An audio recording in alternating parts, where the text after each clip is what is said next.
Olá, seja bem-vindo ao podcast Saber e Crer. Depois de um longo tempo sem aparecer por aqui, estou de volta. Dessa vez, trazendo para você um compartilhamento que eu fiz na comunidade Igreja Vinha de Curitiba, onde nós conversamos sobre o texto de 1 João, capítulo 1, na verdade, do Evangelho de João.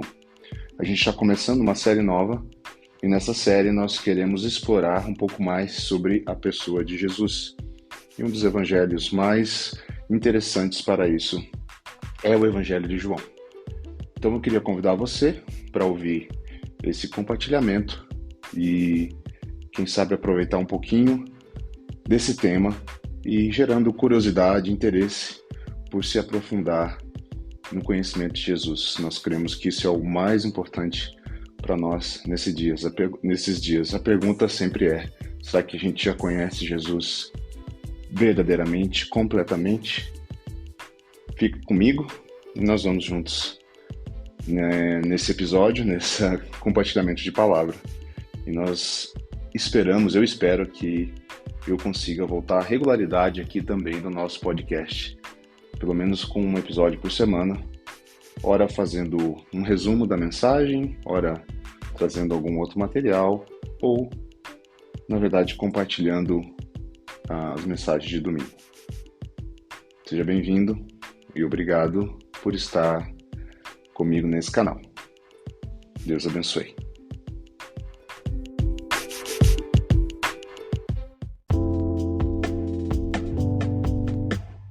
No princípio era a palavra, e a palavra estava com Deus, e a palavra era Deus. Aquele que é a palavra estava com Deus no princípio. Todas as coisas foram feitas por intermédio dele. Sem ele, nada do que existe teria sido feito. Nele estava a vida, e esta era a luz dos homens. A luz brilha nas trevas, e as trevas não a derrotaram. Surgiu um homem enviado por Deus chamado João. Ele veio como testemunha para testificar acerca da luz, a fim de que por meio dele todos os homens crescem. Ele próprio não era a luz, mas veio como testemunha da luz. Estava chegando ao mundo a verdadeira luz, que ilumina todos os homens. Aquele que é a palavra estava no mundo, e o mundo foi feito por intermédio dele, mas o mundo não o reconheceu. Veio para o que era seu, mas os seus não o receberam. Contudo, aos que o receberam, aos que creram no seu nome, deu-lhes a autoridade de se tornarem filhos de Deus, os quais não nasceram do sangue, nem pela vontade da carne, nem pela vontade de homem algum, mas nasceram de Deus. Aquele que é a palavra tornou-se carne e viveu entre nós.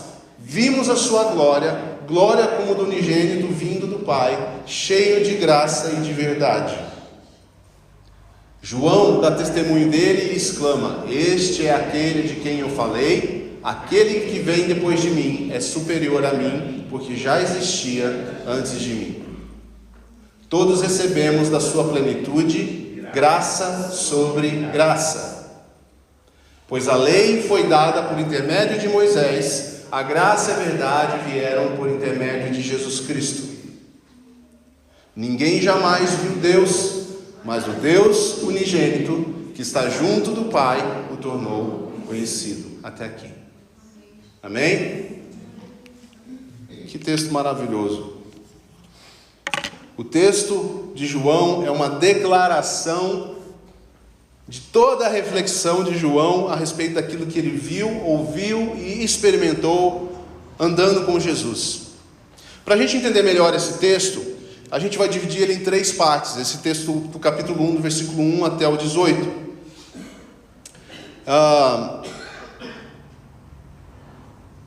Do versículo 1 ao 4, João faz algumas declarações. Então nós vamos olhar para essas declarações. São coisas que ele está dizendo, é isso.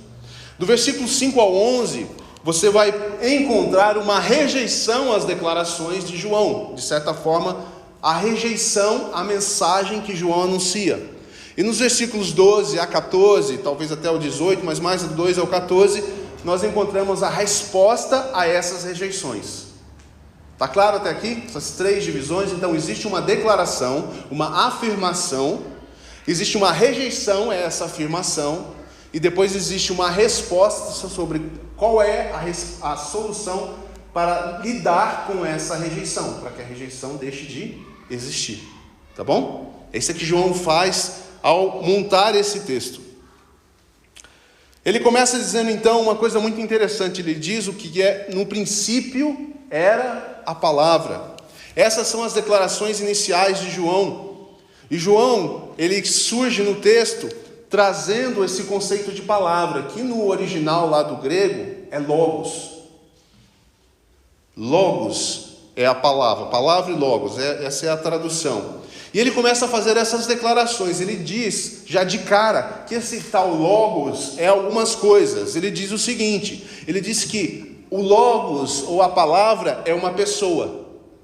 Você precisa guardar essas características que ele está atribuindo ao logos, você vai entender por quê. A segunda coisa que ele diz sobre esse logos, que não só é uma pessoa, mas é divino. No versículo 1, parte B, ele diz: estava com Deus e era Deus. Logos é uma pessoa e é Deus. Estava com Deus e era Deus. Ele diz mais uma terceira coisa: esta palavra, este logos, estava antes do início, ou no início de todas as coisas.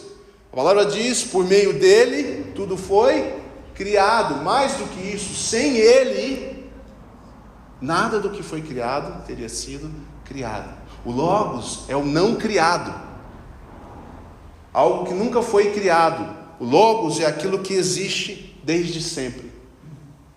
A terceira qualidade é essa do logos.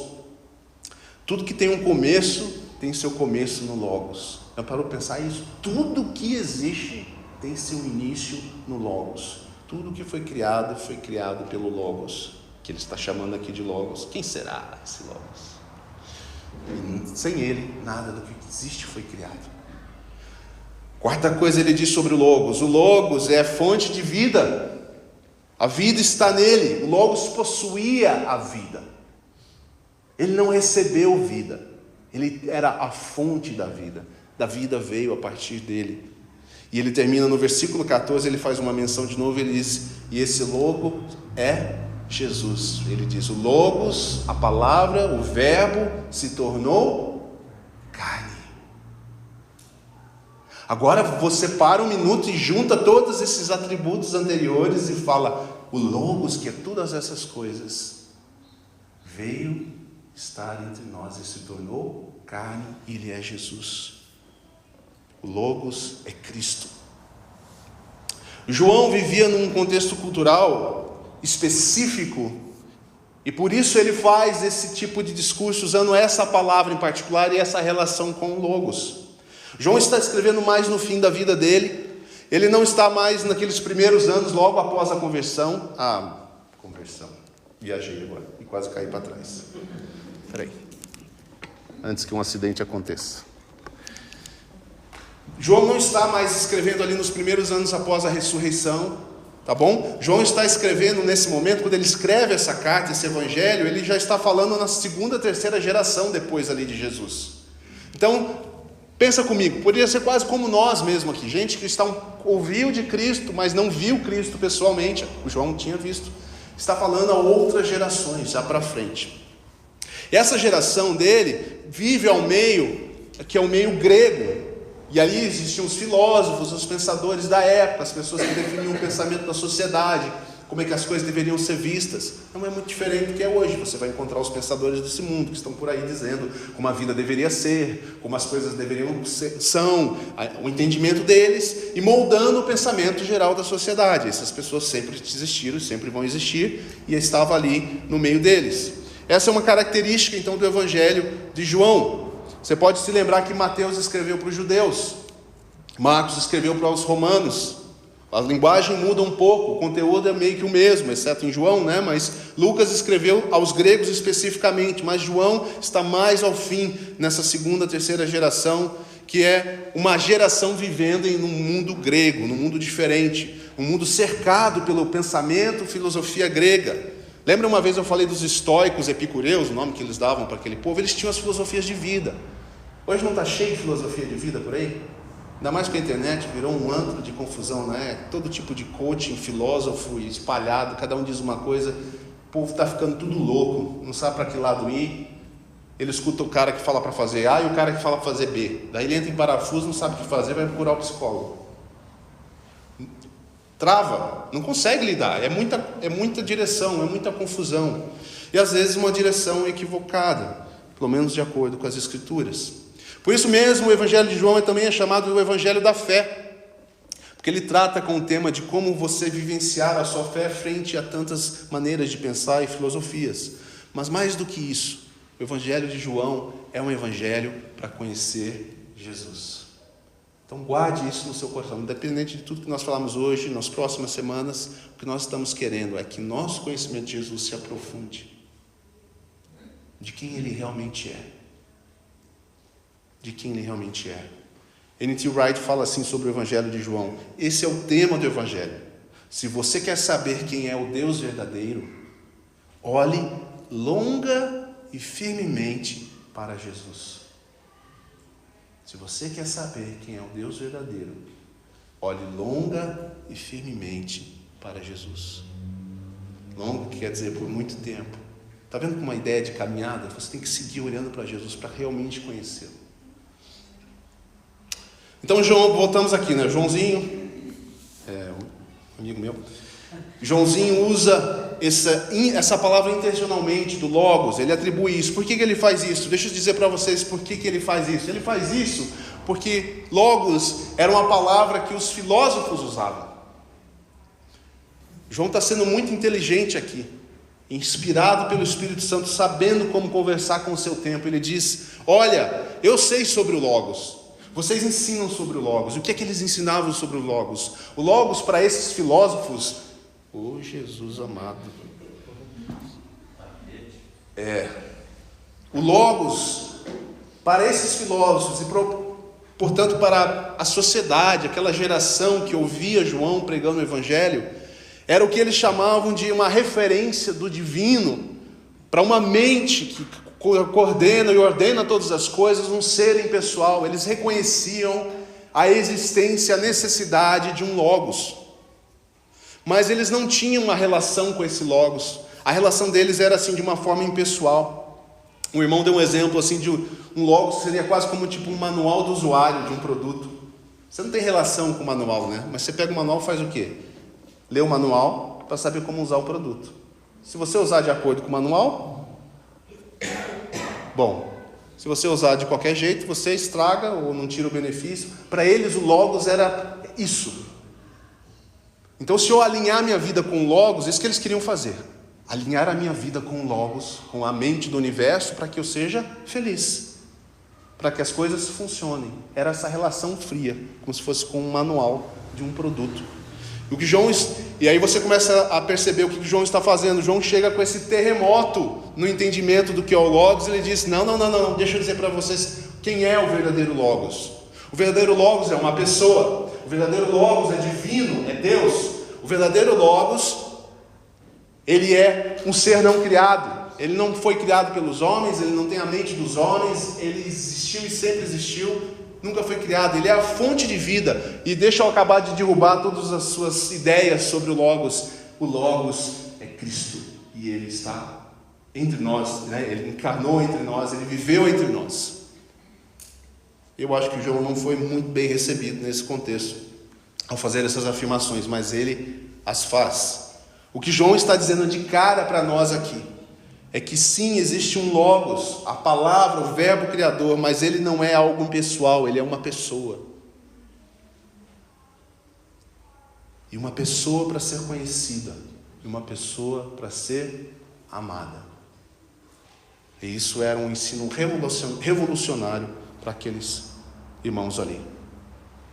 Mas, como tudo na história humana, ao apresentar o logos e o verbo dessa maneira, apresentar o Evangelho, apresentar a Cristo como logos, o que acontece? nós entendemos o que acontece é que há uma rejeição dessa ideia. Sim ou não? Hoje em dia não é diferente. Quantas vezes nós vamos ver pessoas ou grupos que vão rejeitar a ideia de que o Logos exista como Deus e que seja pessoal e tenha um relacionamento conosco, e principalmente vão rejeitar Cristo como sendo Deus encarnado, Emmanuel.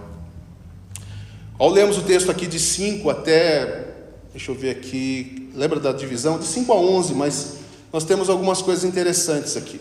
Se você ler o versículo 5, eu vou usar ele como um ponto de partida, diz assim, a luz brilha nas trevas. Logo depois de falar quem é o Logos, ele termina dizendo, nele estava a vida, e esta era a luz dos homens. A luz brilha nas trevas, e as trevas não o derrotaram. Quando você vai estudar um pouquinho esse texto, a palavra ali que é usada para derrotá-lo, na verdade, ela tem vários significados, mas no original, ela teria uma palavra que poderia dar a entender mais coisas. Não é só uma questão de ser derrotado, porque de fato a escuridão não pode vencer a luz, mas um outro entendimento também, que nós vamos explorar aqui hoje, é que a luz e a escuridão, ela não compreendeu a luz, ela não entendeu o propósito da luz, e ela rejeita a luz. Há duas formas aqui de rejeitar o Logos, de rejeitar o Verbo. Eu creio que entre nós aqui a primeira não é um problema. A primeira forma de você rejeitar o Logos é rejeitar a Cristo e qualquer ideia de Cristo e qualquer ideia de Deus. Não é? É o que normalmente acontece quando a pessoa é hostil à ideia do Evangelho.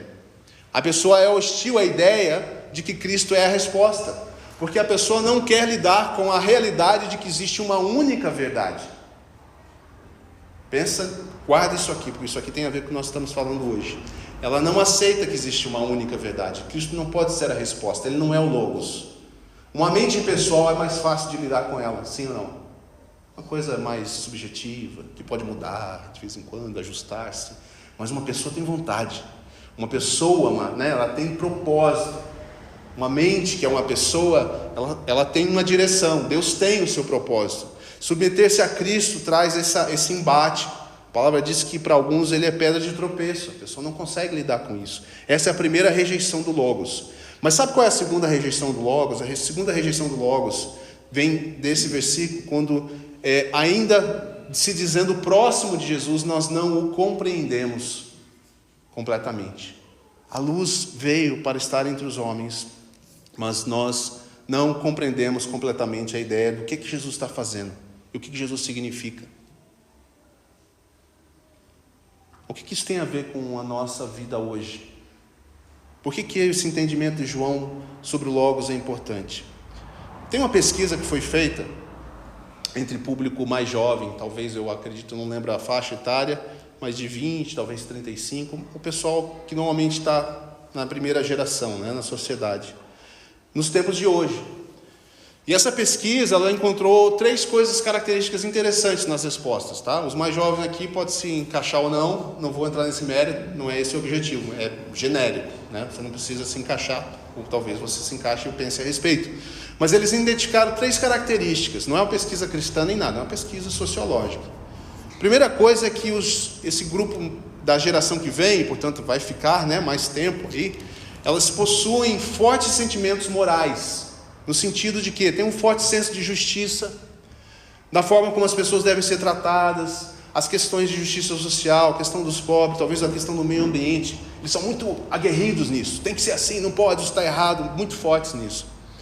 Mas a segunda característica que eles têm, que foi identificada, é que eles são relativistas morais. O que quer dizer isso? Quer dizer que, por outro lado, eles dizem assim: ninguém diz o que eu faço, ninguém determina como a minha vida deve ser. Eu sou responsável por dizer o que é certo e o que é errado na minha vida. E eles dizem também, é muito comum você encontrar dizendo assim: ninguém deveria interferir na cultura de um outro povo, cada povo tem a sua cultura, e eles deveriam ter direito de ser como querem ser. Você vê que tem alguns choques aqui talvez com a forma do cristianismo se apresentar. E a terceira coisa que é interessante é que eles dizem que a moralidade, o aspecto moral da vida, ele é autoevidente, que se fala, ou seja, eu não preciso aprender com ninguém, todo ser humano sabe o que é certo e errado. Vocês conseguem perceber o choque que isso começa a trazer com a verdade de Deus sendo apresentada pelo Evangelho? Com a apresentação de que sim, existe um Deus, que não é um logos impessoal, mas dele vem todo o propósito, dele vem a direção para a vida, dele vem todas as coisas. E o pensamento que nós estamos vendo aqui, em geral, dessa geração que nós vivemos, parte ou se encontra nessas três coisas. Mas a pesquisa concluiu uma coisa interessante, que talvez você ouvindo já captou, que, na verdade, essa forma de pensar assim, acaba sendo incoerente, e até inconsistente, ela não se sustenta, não dá para manter isso. Vou dar um exemplo para vocês. Se num país qualquer, por exemplo, fosse proibido que as mulheres dirigissem, e no outro não, e se você perguntar às mulheres desse outro país, o que vocês acham disso? Eles iam dizer, porque eles têm fortes sentimentos de justiça, isso está errado, tem que deixá-las dirigirem. Mas eles são relativistas morais, eles disseram antes que nenhum povo deveria ser incomodado, eu não devo ir no outro povo dizer como eles devem viver. Está vendo como começa a ficar incoerente? Ao mesmo tempo que eu tenho um forte sentimento, sou contra qualquer injustiça, ao mesmo tempo eu quero tudo do meu jeito. Não mexa comigo, não mexa com o povo. Uma incoerência que acaba acontecendo nessa proposta de vida. E eu não estou aqui eu não estou julgando nenhuma dessa geração em nada, estou dizendo que é o pensamento dessa geração que nós vivemos. De algum jeito nós chegamos lá. Outro pensamento que foi visto nessa pesquisa, porque eles conversaram bastante com jovens, entre esses dois pontos principais, é muito fácil ver eles falando bastante sobre desigualdade, aqueles sentimentos fortes, com isso tem que acabar com isso, aí você vai olhar a vida financeira, o jeito que eles vivem, eles não têm o menor critério para gastar com eles mesmos, eles fazem o que é bom para eles, eles gastam em coisas absurdas, incoerência. Se você é tão forte nos sentimentos em relação à desigualdade, por que você não é tão forte também para se viver uma vida simples, para não investir ou não gastar consigo mesmo dessa forma? Há uma incoerência. E aí, o que a gente faz? A gente começa a perceber duas questões. Ou as pessoas vivem de uma forma relativista, que é esse pensamento aqui, e se elas rejeitarem esse relativismo, elas vão cair numa outra coisa que também não é bom, que se chama moralismo. Nós ficamos entre as duas coisas. Ou eu decido a minha vida, cada um decide como quer, ou outro lado eu vou para o moralismo, onde eu defino como todo mundo tem que viver, e eu obrigo todo mundo a viver desse jeito. E eu oscilo entre essas duas situações.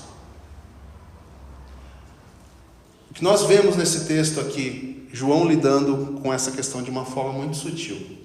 Quando eu rejeito a ideia de um logos, que é pessoal, e que veio para estar conosco e nos dar direção para a vida, eu faço isso muitas vezes, isso é muito comum hoje em dia, eu faço isso baseado no fato de que eu prefiro viver uma verdade relativa em vez de uma verdade absoluta.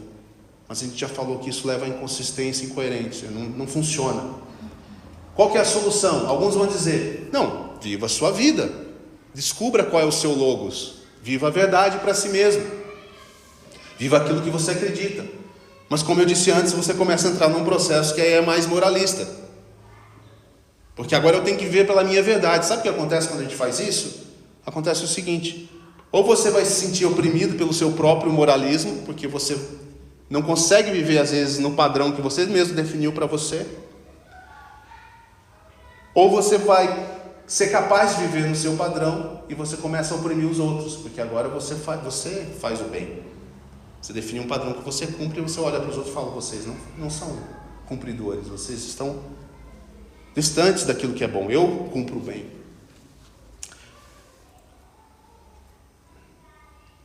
Os judeus não compreenderam Jesus naquele momento quando ele veio. O versículo 10 fala sobre isso mais claramente. Naquele momento, os judeus tinham toda uma combinação de regras para viver a vida, e vocês olham os textos dos evangelhos e veem como eles tinham dificuldade com Jesus, porque Jesus não era relativista, e Jesus não era moralista, mas Jesus viveu em meio às pessoas, e eles tinham imensa dificuldade toda vez que Jesus fazia algo que não estava na cartilha deles. Esse Jesus come com pecadores. Esse Jesus cura as pessoas no sábado. Vocês estão entendendo qual é o moralismo, o relativismo? Ou eu faço tudo do jeito que eu quero, eu defino uma cartilha, e se eu fizer as coisas certinhas, eu sou bom. Eu tenho direito a alguma coisa. Eu sou melhor do que o outro que não faz as coisas como deveriam ser. Versículo 10 diz: aquele que a palavra estava no mundo, e o mundo foi feito por intermédio dele, mas o mundo não o reconheceu. O mundo não o reconheceu. Mas esse é o mundo. Versículo 11 diz: veio para o que era seu, e os seus não o receberam. Os que queriam viver conforme os estoicos e os filósofos da época, não quero Jesus. Eu não quero esse negócio de velocidade, de verdade absoluta, é opressora, me oprime. Quem mandar na minha vida, decidir meu destino, não aceito isso. Eu não aceito isso. Até hoje as pessoas têm essa dificuldade. Não, eu não quero esse negócio de evangelho. Eu vou fazer da minha vida o que eu achar que é melhor para ela. Essas pessoas existiam, mas também aqueles que tinham uma relação com Deus, uma proximidade com Deus, também não compreenderam Jesus completamente, porque eles queriam que Jesus fosse do jeito deles, e do jeito que eles queriam que ele se comportasse.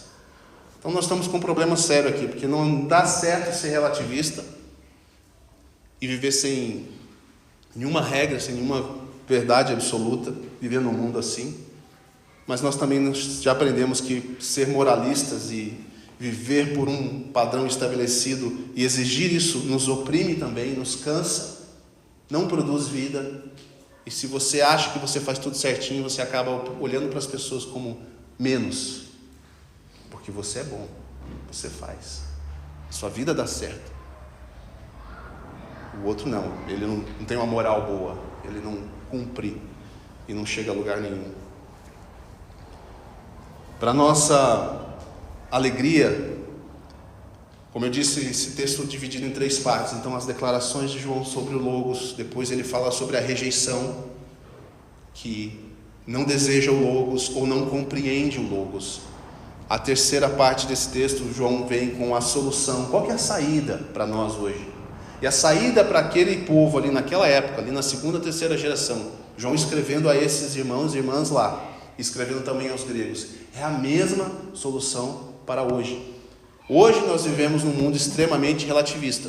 Nós já vivemos num mundo extremamente moralista. Eu não sei o que vai vir depois. A sociedade está passando por uma transição de novo entre esses 2 modelos. Eu não sei se vocês gostam desses temas, mas quem acompanha já viu que a gente saiu da era modernista, que se chama, entrou na pós-moderna e agora está vindo outra época.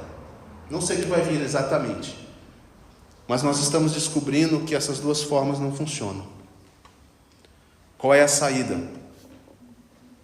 Qual é a saída para uma sociedade que rejeita a verdade absoluta? Qual é a saída para aqueles que não concordam também com essa forma de viver sem uma verdade absoluta, mas estão envolvidos num tipo de moralismo, num tipo de maneira específica de como a vida tem que ser, e que muitas vezes não está alinhado com a verdade de Cristo? João é muito claro e nos ajuda muito. Ele diz assim, no versículo 12 a 14, se você puder ver comigo, a melhor definição do Evangelho, segundo Tim Keller, eu estava lendo sobre isso também com ele, e ele diz, não tem na Bíblia, tem outros bons versículos iguais, mas não tem melhor definição do que é o Evangelho, mais simples e mais profunda. É quando João diz assim: contudo, aos que o receberam, aos que creram em seu nome, deu-lhes o direito de se tornarem filhos de Deus, os quais não nasceram por descendência natural, nem pela vontade da carne, nem pela vontade de homem algum, mas nasceram de Deus. Aí ele diz, aquele que é a palavra, aquele que é o verbo, aquele que é o Logos, tornou-se carne, viveu entre nós. Vimos a sua glória, glória como do unigênito, vindo do Pai, cheio de graça e de verdade. João está tentando dizer que a essência dessa mudança começa em Cristo. E ela começa ao crer e ao receber esse Logos, que não é impessoal, que é Deus, encarnado no homem chamado Cristo Jesus. O que ele está dizendo é que nós recebemos a possibilidade e o presente que é se tornar filho e filha de Deus. Nós não precisamos viver desconectados totalmente de Deus, rejeitando uma verdade absoluta, um ser, né, eu dizer assim, uma pessoa que dirige a nossa vida. Nós também não precisamos viver à margem do que Cristo está fazendo e tentando sobreviver por nosso próprio mérito. Nós podemos receber a adoção de filhos pela fé. A relação que João está tentando trazer para nós, nessa relação com Deus, se a gente pudesse comparar,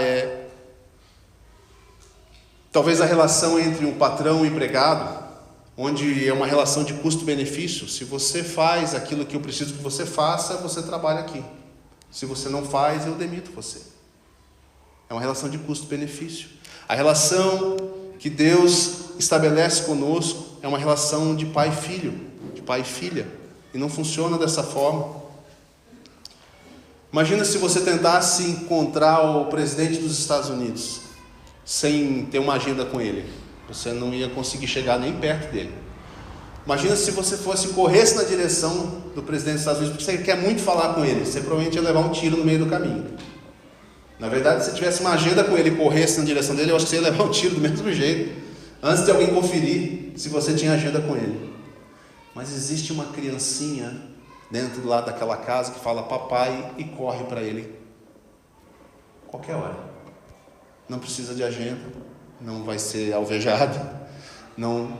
Está entendendo a diferença? João está dizendo para nós que há uma relação diferente com o Logos, há uma relação diferente com o Eterno, e essa relação passa por Cristo, por receber a Cristo, por crer no seu nome. Ela não é definida pela nossa independência e nem é definida pela nossa capacidade, mas ela é definida pela fé que crê que Cristo é o Verbo, que o Criador do universo é Cristo, que todas as coisas estão em Cristo. Um estudioso disse da seguinte forma, meio irônica: é sério isso mesmo? João está dizendo que eu posso ter um relacionamento com o Criador do universo, com Deus, e um relacionamento como pai e filho? Sim, é uma relação que mudou completamente a forma como todas as relações religiosas ou com deuses aconteciam naquela época. Era um choque para essas pessoas de muito sentido. Jesus era realmente um choque. Pensa na seguinte conversa entre um romano e um judeu, um grego recém-convertido. O romano chega para ele e fala assim: fiquei sabendo que você é crente. Fiquei sabendo que você é cristão. Estamos aí, né? E aí ele pergunta: onde que fica o templo de vocês? Ele fala: não temos templo. Jesus é nosso templo. A palavra que João escolheu aqui propositalmente é habitou. Ele está usando uma referência ao termo tabernáculo. Jesus é o tabernáculo. Jesus é o templo. Nós não temos templo. O romano pergunta: sem templo? Não tem templo. Isso já é estranho, né? Uma religião sem templo. Mas onde os sacerdotes trabalham se não tem templo? E o cristão diz: nós não temos sacerdotes. Jesus é o nosso sumo sacerdote. Mas daí como é que vocês fazem as ofertas, os sacrifícios? Quem faz? Onde faz? Nós não precisamos mais de ofertas e sacrifícios feitas em templos por sacerdotes. Cristo tomou todas essas coisas em si. A nossa relação agora é com Cristo. Cristo inicia uma religião, e aqui eu estou usando ela no sentido bom da palavra, de religação com Deus. O texto que eu li antes aqui, né, Hebreus 11, aquele que se aproxima de Deus precisa se aproximar crendo que Ele é galardoador dos que creem. O maior galardão que nós recebemos é o próprio Senhor na nossa vida, é receber essa vida e esse caminho até eles, até Deus. Nos foi dado o direito de sermos filhos. Foi dado a você e a mim o direito de sermos filhos. Essa é uma verdade absoluta. E essa verdade, ela não oprime ninguém. Ela não é pesada a ninguém. As pessoas precisam entender isso. Eu não perco a vida quando eu assumo a verdade absoluta que é Cristo. Porque não é como o moralismo que vai forçar a minha vida a fazer algumas coisas. Não tem nada a ver com isso. A verdade de Cristo é a verdade que vem em graça. E ela vem desprovida de mérito. Então nós não podemos nos tornar mais algum tipo de opressor e de forçar a outras pessoas aquilo que nós estamos vivendo. Não é esse o princípio. O Evangelho, ele nos livra tanto de sermos esses relativistas, pessoas que querem viver totalmente independente de Deus, a minha vida, minhas regras, minha lei. E livra-nos também de moralismo, de querer dizer exatamente como cada pessoa tem que viver. E se você não se encaixar nesse padrão A, B ou C, você está fora. As duas coisas são extremas. A verdade está em Cristo.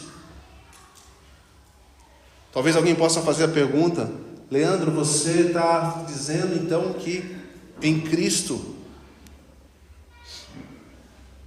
e a partir de Cristo, e vivendo com Cristo, as pessoas teriam outro tipo de vida? Mas os cristãos, ao longo da história, eles não fizeram muita coisa errada. Eles não oprimiram pessoas, eles não mataram pessoas. Sim, esse é justamente o ponto. Lembra que eu disse que existem duas formas de rejeitar a Cristo? Uma é a forma mais direta: eu não quero nada com isso, não quero um Senhor, eu não quero relação com isso, toco minha vida, eu sou dono de mim mesmo. A outra relação, como o texto diz, é que a luz chegou na escuridão, mas a escuridão não compreendeu a Cristo. Nele estava a vida, e esta era a luz dos homens. A luz brilha nas trevas, mas as trevas não o compreenderam. Quando nós não entendemos realmente quem é Cristo e o que Ele espera de nós, nós vamos fazer coisas que não são similares às coisas que Jesus faria.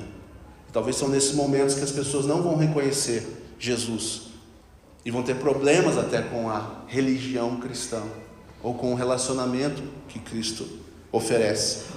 Nós somos chamados para alinhar a nossa vida com Cristo, e para isso nós temos que conhecer mais a Jesus. Quem é Jesus de verdade? Será que eu não criei uma definição de Jesus para mim? E essa não é uma palavra julgadora nem nada, mas é uma realidade, irmãos, que eu acredito que você não quer e eu não quero. Eu quero aprender realmente quem é Jesus. Eu quero me aproximar dele, eu quero ser capaz de viver como ele. Eu não quero oscilar entre fazer as coisas do meu jeito, nem dizer que agora eu estou bem porque eu cumpro algumas coisas. Entende o que eu estou dizendo? Talvez isso seja um pouco difícil de absorver a princípio. João está dizendo que o Evangelho é a solução. O que foge do Evangelho de Cristo, em outras palavras, o que foge de Jesus, o que foge do Logos, não é o Evangelho. Nós precisamos que a luz de Cristo invada a nossa vida. O Evangelho é a solução. Com o Evangelho nós podemos escapar das nossas incoerências. Nós podemos escapar da nossa inconsistência na nossa vida cristã. Tanto nós pessoalmente, como a sociedade. Cristãos que entenderam quem Cristo realmente era. Eles não oprimiram pessoas, eles não destruíram o mundo, eles não... Muito pelo contrário. Você vai encontrar pessoas que realmente compreenderam quem era o Senhor, eles se alinharam ao amor de Deus. Foram pessoas que construíram escolas, que construíram hospitais, que construíram orfanatos. Eles mudam o mundo. Eles trazem a vida de Deus para o mundo. Eu termino lembrando que eu creio que nós que estamos aqui, nós não rejeitamos o Cristo completamente, amém? Nós temos o Senhor, nós amamos o Senhor. Mas será que a gente já o compreendeu? Porque se a gente realmente o compreendeu, as coisas vão mudando na nossa vida. E ela não é mais como ela era ontem, e daqui a um ano ela não será como ela é hoje. e a vida cada vez mais nos tornando parecido com Cristo. E não é esse o propósito do Evangelho? Cristo está trabalhando em nós e buscando nos levar à estatura de Cristo, mais dele, menos de mim. Agora, se os anos passam e você continua tendo a mesma quantidade de você e a mesma quantidade de Jesus, alguma coisa não vai bem, porque deveria ser mais de Jesus e menos de mim, mais do jeito dele de pensar, de agir, de falar, menos de mim. Esse é o propósito. Amar a Cristo é isso. Amar a Cristo não é só falar, não é só cantar, não é só assinar embaixo, é compreendê-lo. Será que nós o compreendemos? Essa é a pergunta. Será que não existe na nossa vida algum tipo de moralismo que a gente inventou, o nosso conjunto de regras, já estamos satisfeitos? Eu sou um bom cristão. Você é um bom cristão se você compreendeu Jesus e está vivendo ao máximo do que você pode e consegue com a Bíblia diz de fé em fé, em glória. Não é para você ficar olhando para o outro. Naquilo que Deus tem me mostrado, eu estou avançando em direção a isso? Ou tem coisas que eu ouvi há 5 anos atrás e eu continuo não aplicando na minha vida, não exercendo fé que aquilo é o caminho de Deus? Será que não existe na nossa prática cristã alguma incoerência, inconsistência? Você tem que fazer essa análise. Eu também. Eu encontro incoerências e inconsistências na minha vida cristã, se eu vou avaliar com cuidado. Coisas que eu digo que eu creio, coisas que eu aprendi com a palavra, coisas que alguém me ensinou, mas que, enfim, a gente tem que fazer essa avaliação para que o Senhor possa trabalhar em nós. O desejo de Deus é que o Logo seja conhecido por cada um de nós em toda a sua grandeza. A palavra, o verbo é Deus, é vida, é o Criador, Ele é a luz do mundo, Ele é Cristo. Minha oração nessa manhã é que o Espírito Santo faça isso em nós, que nós possamos conhecer Jesus e jamais rejeitá-lo, seja literalmente ou seja por nossas ações.